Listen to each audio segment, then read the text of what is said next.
Yo, what's good guys, it's Cyber, and in today's video, I'm going to show you guys how to make this VHS fisheye look effect.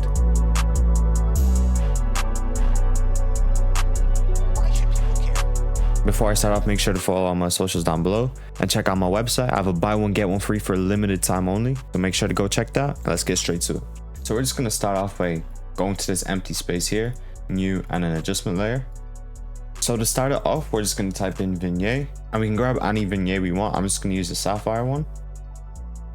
So from here, we can just mess around with the radius. I'll just bring it up a little bit, like a 1. And now that we have our vignette, we can just type in levels and grab this one right here. So here, we're just going to mess around with these levels right here. I'm going to bring it up to like 50.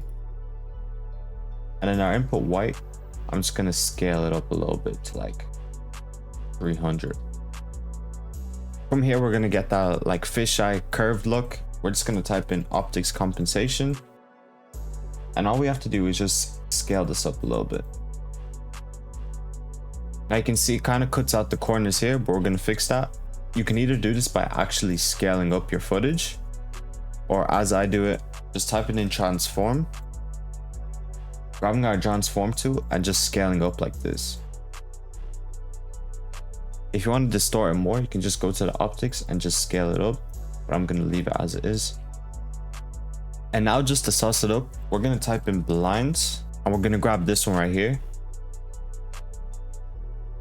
And with this, we can just turn up our completion up to like 20.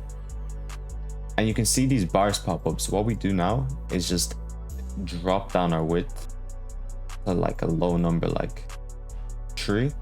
So that you can kind of see it has like these black lines going through it. All we have to do is just duplicate this and then turn our direction to like 90.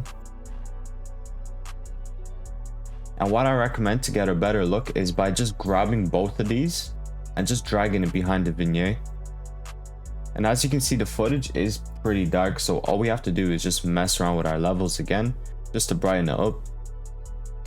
And I'm gonna go for something like 20 on the input black. Alright, so that's pretty much it for the effect. Let's see how it turned out.